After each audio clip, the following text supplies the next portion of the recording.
मैं आपको एक बहुत ही इंटरेस्टिंग कहानी सुनाने जा रहा हूँ। कहानी अंत तक ज़रूर देखें। इसका नाम है सूनी आँखें। सुबह के समय अरुण ने अपनी पत्नी सीमा से कहा, आज मुझे दफ्तर ज़रा जल्दी जाना है। मैं जब तक तैयार होता हूँ तुम तब तक लंच बना दो, ब्रेकफास्ट भी तैयार कर दो, खा कर जाऊँगा।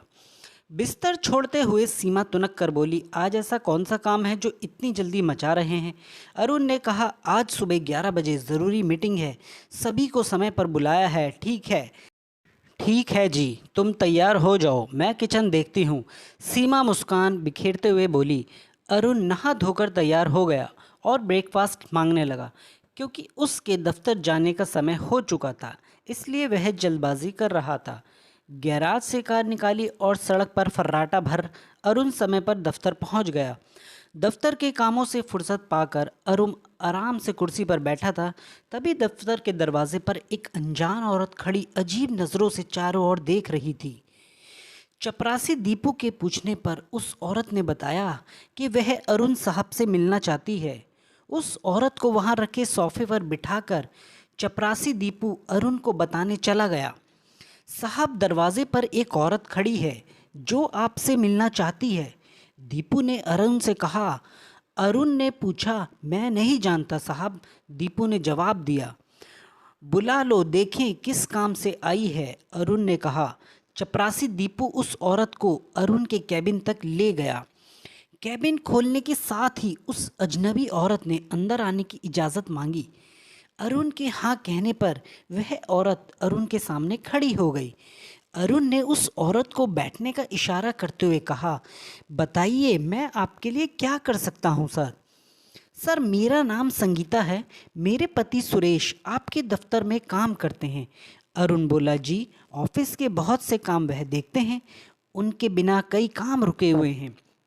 अरुण ने चपरासी दीपू को बुलाकर चाय लाने को कहा। चपरासी दीपू टेबल पर पानी रख गया और चाय लेने चला गया। कुछ देर बाद ही चपरासी दीपू चाय ले आया। चाय की चुस्की लेते हुए अरुण पूछने लगा, कहो कैसे आना हुआ? मैं बताने आई थी कि मेरे पति सुरेश की तबीयत आजकल ठीक नहीं रहती है, इसलिए वह कुछ दिनों के लिए दफ्तर नहीं आ सकेंगे। क्या हुआ? सुरेश को हैरान होते हुए अरुण बोला। डॉक्टर उन्हें अजीब सी बीमारी बता रहे हैं, अस्पताल से उन्हें आने ही नहीं दे रहे। संगीता रोने वाले अंदाज में बोली। संगीता को रोता हुआ देखकर अरुण बोला, रोइए नहीं, पूरी बात बताइए कि उनको ये बीमारी कैसे लगी। कुछ दिनों से यह लगातार गले में दर्द बता रहे थे, फिर तेज़ बुखार आया। पहले तो पास के डॉक्टर से इलाज कराया, पर जब कोई फ़ायदा ना हुआ तो सरकारी अस्पताल चले गए। सरकारी अस्पताल में डॉक्टर को दिखाया तो देखते ही उन्हें भर्ती कर लिया गया। यह तो समझ ही नहीं पाए कि इनके साथ हो क्या गया है। जब अस्पताल से इनका फ़ोन आया तो मैं भी सुनकर हैरान रह गई। संगीता ने अपने आंसू पोंछते हुए कहा, अभी वे अस्पताल में ही हैं? संगीता से अरुण ने पूछा। जी, संगीता ने जवाब दिया। अरुण यह सुनकर परेशान हो गया। सुरेश का काम किसी और को देने के लिए चपरासी दीपू से कहा। अरुण ने सुरेश की पत्नी संगीता को समझाते हुए कहा कि तुम अब बिल्कुल चिंता ना करो, घर जाओ और बेफिक्र रहो, उन्हें कुछ नहीं होगा। संगीता अरुण से आश्वस्त होकर घर आ गई और उसे भी घर आने के लिए कहा। अरुण ने भी जल्दी समय निकालकर घर आने के लिए कहा। सर, कुछ कहना चाहती हूँ। कुर्सी से उठते समय संगीता ने झिझकते हुए पूछा। हाँ हाँ कहिए, क्या कहना चाहती हैं आप? अरुण ने संगीता को और देखते हुए कहा, जी मुझे कुछ पैसों की ज़रूरत है, इनकी तनख्वाह मिलने पर काट लेना। संगीता ने कुचकुचते हुए कहा। बताइए कितने पैसे चाहिए? अरुण ने पूछा। जी 20,000 रुपये चाहिए थे। संगीता संकोच करते हुए बोली, अभी तो इतने पैसे नहीं हैं, कल परसों में आकर ले जाना, अरुण ने कहा। ठीक है। यह सुनकर संगीता का उदास चेहरा हो गया। आप ज़रा भी परेशान ना होइए, मैं आपको पैसे दे दूंगा।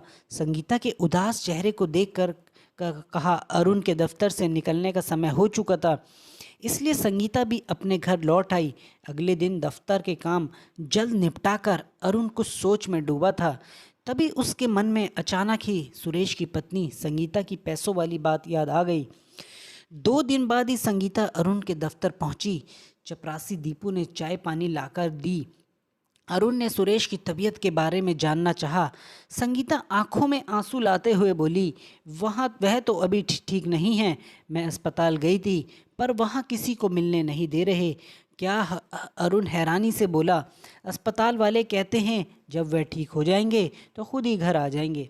यह जानकर अरुण हैरान हो गया कि अस्पताल वाले किसी से मिलने नहीं दे रहे। वह आज शाम को उससे मिलने जाने वाला था। अरुण ने संगीता को 20,000 के बजाय 30,000 रुपये दिए और कहा कि और भी पैसे की ज़रूरत हो तो बताना। संगीता पैसे लेकर घर लौट आई। 21 मार्च की शाम जब अरुण हाथ पैर धोकर बिस्तर पर बैठा, तभी उसकी पत्नी सीमा चाय ले आई और बताने लगी कि रात 8 बजे राष्ट्र के नाम संदेश आएगा। अरुण टीवी खोलकर तय समय पर बैठ गया। मोदी जी का संदेश सुनने के बाद अरुण ने पत्नी सीमा को अगले दिन रविवार को जनता कर्फ्यू के बारे में बताया कि घर से किसी को बाहर नहीं निकलना है। साथ ही यह भी बताया कि शाम 5 बजे अपने अपने घरों से बाहर निकलकर थाली या बर्तन कुछ भी बजाएं। उस दिन शाम को जब पड़ोसी ने घर से बाहर निकल थाली बजाई तो अरुण भी शोर सुनकर बाहर आया। पत्नी सीमा भी खुश होते हुए थाली हाथ में लिए बाहर जोर जोर से बजाने लगी।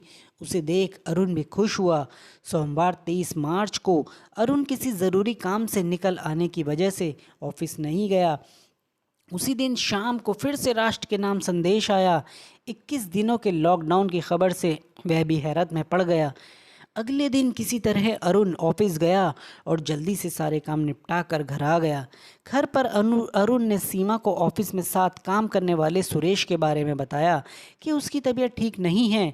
अगले दिन सड़क पर सख्ती होने से अरुण दफ्तर ना जा सका। लॉकडाउन होने की वजह से अरुण घर में रहने को विवश था। इधर जब सुरेश को कोरोना होने की तस्दीक हो गई और संगीता के घर को क्वारंटीन कर दिया, अब वह घर से ज़रा भी बाहर नहीं निकल सकती थी। उधर क्वारंटीन होने के कुछ दिन बाद ही अस्पताल से सुरेश के मरने की खबर आई तो क्वारंटीन होने की वजह से वह घर से निकल नहीं सकती थी। संगीता को अस्पताल वालों ने फ़ोन पर ही सुरेश की लाश ना देने की वजह बताई। ऐसे मरीजों को वही लोग जलाते हैं ताकि किसी और को यह बीमारी ना लगे। यह सुनकर संगीता घर में ही धाड़े मारते हुए गश खाकर गिर पड़ी। ऑफिस में भी सुरेश के मरने की खबर भिजवाई गई पर ऑफिस बंद होने से किसी ने फ़ोन नहीं उठाया। जब लॉकडाउन हटा तो अरुण हो या संगीता के दिन पते घर पर पहुंचा। अरुण ने सुरेश के घर का दरवाज़ा खटखटाया तो संगीता ने ही खोला। संगीता को देख अरुण मुस्कुराते हुए बोला, कैसे हैं सुरेश? उसकी तबीयत पूछने चला आया। संगीता ने अंदर आने के लिए कहा तो वह संगीता के पीछे पीछे चल दिया। कमरे में अरुण को बिठाकर संगीता चाय बनाने किचन में चली गई। कमरे का नज़ारा देख अरुण हैरत में पड़ गया क्योंकि सुरेश की तस्वीर पर फूल चढ़। अरुण समझ गया कि सुरेश अब नहीं रहा। संगीता जब चाय लाई तो अरुण ने हैरानी से संगीता से पूछा तो उसने रोते हुए बताया कि यह तो 30 मार्च को ही चल बसे थे। अस्पताल से खबर आई थी, मुझे तो क्वारंटीन कर दिया गया। फ़ोन पर ही अस्पताल वालों ने लाश देने से मना कर दिया। क्या करती घर में फूट फूट कर रोने के सिवा। अरुण ने गौर किया कि सुरेश की फ़ोटो के पास ही पैसे रखे थे जो उसने संगीता को दिए थे। संगीता ने उन पैसों की ओर देखा। अरुण ने संगीता की इन सूनी आंखों में देखा। थके कदमों से अरुण वहां से लौट आया।